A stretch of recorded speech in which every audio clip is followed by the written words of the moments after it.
ವೀಕ್ಷಕರು ಅಥವಾ ಯಾರು ಕೇಳಿಸ್ಕೊಳ್ತಿರೋ ಎಲ್ಲ ಮಹಿಳೆಯರಿಗೆ ಇವತ್ತಿನ ಮಹಿಳಾ ದಿನದ ಶುಭಾಶಯವನ್ನು ಕೋರ್ತಾ ಒಂದೆರಡು ಮಾತುಗಳನ್ನು ಹೇಳಲಿಕ್ಕೆ ಇಷ್ಟಪಡ್ತೇನೆ. ಮಹಿಳಾ ದಿನ ಮಾರ್ಚ್ 8ಕ್ಕೆ ಅಂತ ನಾವು ಆಚರಿಸ್ತಾ ಬಂದಿದ್ದೀವಿ. ನನ್ನ ಪ್ರಶ್ನೆ, ಯಾವ ದಿನ ಮಹಿಳೆಯರ ದಿನ ಅಲ್ಲ ಅಂತ. ಪ್ರತಿಯೊಂದು ದಿನವೂ ಮಹಿಳೆಯರ ದಿನ.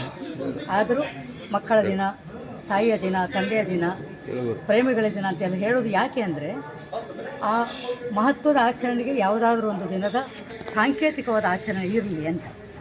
ಆ ಸಾಂಕೇತಿಕ ಆಚರಣೆ ನನಗೆ ಚೆನ್ನಾಗಿ ನೆನಪಿದೆ. ನಾವು ವಿದ್ಯಾರ್ಥಿ ದಶೆಯಲ್ಲಿದ್ದಾಗ ಅಕ್ಟೋಬರಲ್ಲಿ ಕಿತ್ತೂರು ರಾಣಿ ಚೆನ್ನಮ್ಮನ ದಿನವನ್ನು ಮಹಿಳಾ ದಿನವಾಗಿ ಆಚರಣೆ ಮಾಡ್ತಿದ್ವಿ.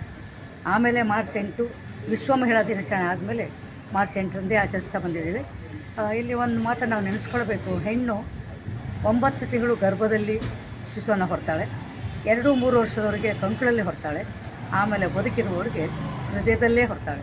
ಅಂಥ ತಾಯಿಯನ್ನು ನಾವು ಆದರ್ಶ ಮಹಿಳೆ ಅಂದ್ಕೊಂಡು, ಮತ್ತು ಅವಳ ಪಾತ್ರ ಏನು, ತಾಯಿ, ಹೆಂಡತಿ, ಅಜ್ಜಿ, ಮಗಳು, ಮೊಮ್ಮಗಳು ಏನಲ್ಲ ಅಂತ ನಾವು ಯೋಚನೆ ಮಾಡಬೇಕು. ಈ ಎಲ್ಲ ಪಾತ್ರದಲ್ಲಿ ನಾವು ಇವತ್ತೇನು ಒಂದು ಗಟ್ಟಿ ಧ್ವನಿಯಲ್ಲಿ ಕೇಳ್ತಾ ಇದ್ದೀವಿ ಅಂದರೆ, ನಮಗೆ ಸಮಾನ ಹಕ್ಕು ಬೇಕು.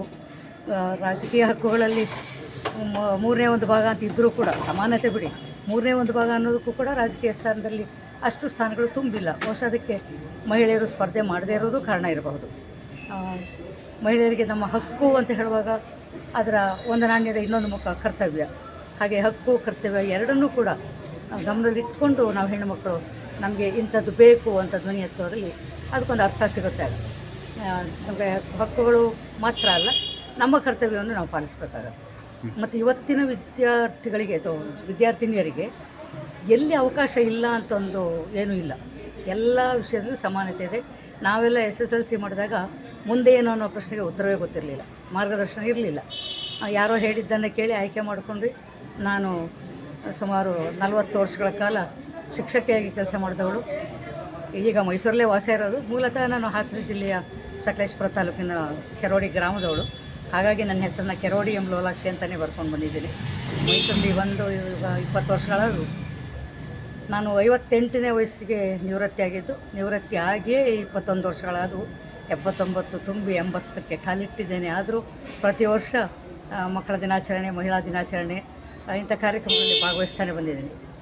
ನನಗೆ ವಿಶೇಷ ಅನಿಸೋದು, ಮಹಿಳಾ ದಿನಾಚರಣೆ ಆಚರಿಸಿ ಒಂದಷ್ಟು ಮಹಿಳೆಯರಿಗೆ ಸನ್ಮಾನ ಮಾಡಿ ಗೌರವ ಸಲ್ಲಿಸ್ತಾ ಇದ್ದಾರೆ.